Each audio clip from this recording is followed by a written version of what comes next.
But the economics wasn't sound as much as we tried, and you got to have a business. You got to, if you're going to have a business, it's got to make sense. We didn't get government grants or anything, but sometimes listening to all the problems of people, sometimes you should have got a social service grant. Sure. But we met a lot of good people. I met a lot of transgendered people, and that was the first time that I actually got to know transgendered people well outside of the bar scene. So I saw them in a different light. We saw lots of people coming in that told us their darkest, deepest secrets. I mean, I remember there was a time then where, you know, every week a gay man would come down and, you know, sit at our counter and start crying and saying, I just got my test results, I'm HIV positive. Or a woman would come in and say, oh, she fucked off with that backstop with the catcher of that other softball team. I knew she was cheating on. So you heard a lot of sad stories, but you also were there to see a lot of interesting things happening. Politicians would all come through because they had to make a stop at Harry's, and the famous Ellen Kiss, you know, where she came out on her TV show. The room was packed for that. So we had a lot of events there that were quite interesting. But now you go up and down the drive, it's very, very queer friendly. But I'll tell you something about the drive that is changing. There's a new edge to the drive where there's more homophobia, I think. It's becoming more homophobic again. I find a lot of young men, really, really angry young men, kind of walking down the sidewalk, kind of, you have to get out of the way. You see a lot more snowboardy, surfy, skater kids on the drive that are more homophobic. The practice of having Stonewall events out here, or having gay pride on the drive, it went up and it went down and then went back up again, I believe. Were you any involved in that? Well, they started Stonewall because they felt that they wanted something that was organic in the community. And I remember when they had started Stonewall, they had every group, queer group, had a table up. And it was actually quite exciting, a good event. But then it got taken over by Pride Society, and it almost became non-organic, and it's not very successful.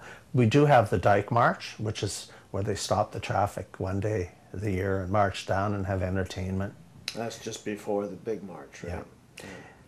But what we did is, one of the things that Harry's did was we used to have our famous pancake breakfast, where we put tables all the way down the street, or down the sidewalk. And what we used to do is we had Pride or Stonewall weekend.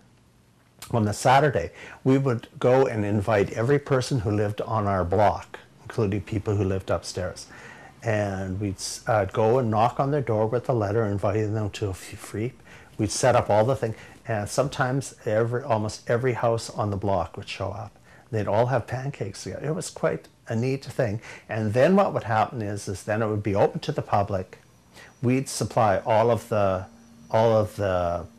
you know, the pancakes and the fruit and everything, and we donate it then to Stonewall. But what we did is everything that we collected that day, we would get volunteers from that organization. They'd do the collecting. They'd get all the money, and we would pay the expenses. And that was our way of doing it. Not like, you know, oh, it's $59 to go to some guy's big event, rave or whatever, and part of the proceeds are going to, you know, where the check never ever gets there.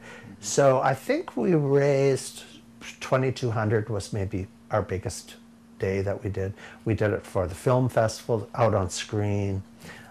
We did it for East Side Family Place. We did it for different people. But those were great days. Lots of people would come by, donate what they felt, and it was kind of nice because it got people together, eating together, and reminded me of my days on the prairies, you know, those Those big suppers and stuff. Maybe 1986. I was president of the Grandview Woodland Area Council, and we used to have different community meetings and stuff. And I wanted to have at Britannia a community meeting on HIV and AIDS. And what happened is at that time Kevin Brown was chair of the Persons with AIDS Society, which was the beginning of where the people that were actually had HIV or AIDS were actually running the organization. It was built so they had a voice directly rather than having advocates for them. And I invited him, and I invited, I can't remember who else I invited, but I was president. So we did it in conjunction with Britannia Community Center, Reach Clinic, and Grandview Woodland Area Council. So at that time, Cable 4, which was a different company, actually had an office on Commercial Drive. So they came and set up all the equipment. And I was so infuriated because not even the board members of the supporting organization showed up. There were 8 people in the audience. But Kevin Brown gave a really, really good presentation that night. It was very moving. It was very informative. A member of the audience stood up, identified himself as John Kozachenko. That was the first time I ever met John Kozachenko. And he got up and said that he had been diagnosed as having ARC. And at that time, there was this diagnosis, which is no longer valid. It was AIDS-related complex. It was like, it said that he didn't have AIDS, and he didn't know if he would get AIDS. It was kind of like limbo, as far as the Catholic Church lingo, and they didn't know much about it. And at that time, they didn't know that if you had HIV, whether you go on to get AIDS. And at one point, they said, 10% were going on to get AIDS, and then it was 20, to the point where they said 100% was. So there was John asking. He says he knew no one else with this diagnosis, and he was wondering if he could meet with Kevin to talk to him. Kevin Brown went on to be this feisty guy that was in the media, in the politicians' faces. He became the first real face of HIV/AIDS in Vancouver, and he was brilliant. And this was a queen that was not particularly political, but I'll tell you, did he get political? Like, he was there always debunking all the myths. And of course, John Kozachenko went on to be known as John Kozachenko.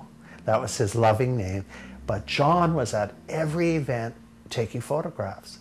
He has photographs at the very beginning of the AIDS epidemic in Vancouver. He has the most continuous photo story, probably lots of papers and documents, and he became involved, of course, in the AIDS struggle. So that was fine. But what happened is in those days, they would rerun shows. So I was at home, I was so angry, and then I'd turn on the TV and they'd be running this forum again. They'd run the whole forum again. I started having people phone me and talk to me and drop into my place saying, guess what? I saw you on TV Live. Was that ever an interesting show? I didn't know. And that office, actually, I talked to people there. They said they got so many phone calls from people that they had watched that show, and they were so happy that it had been run. And they ran it over and over and over again. So in a way, when we had those community groups that actually did this kind of work, cable shows and stuff, you might not have had a lot of people you think seen them. But in the end, a lot of people actually saw it. A lot of people that had HIV/AIDS, or people who knew people with HIV/AIDS, they actually had names to contact, etc. And a very good friend of mine, Warren Jensen, who I knew in Kelowna, where we had started a gay organization back in the early 80s before I moved to, was one of the 3 people who started PWA, and it was Tavi, I don't know his last name. There was Warren Jensen and Kevin Brown.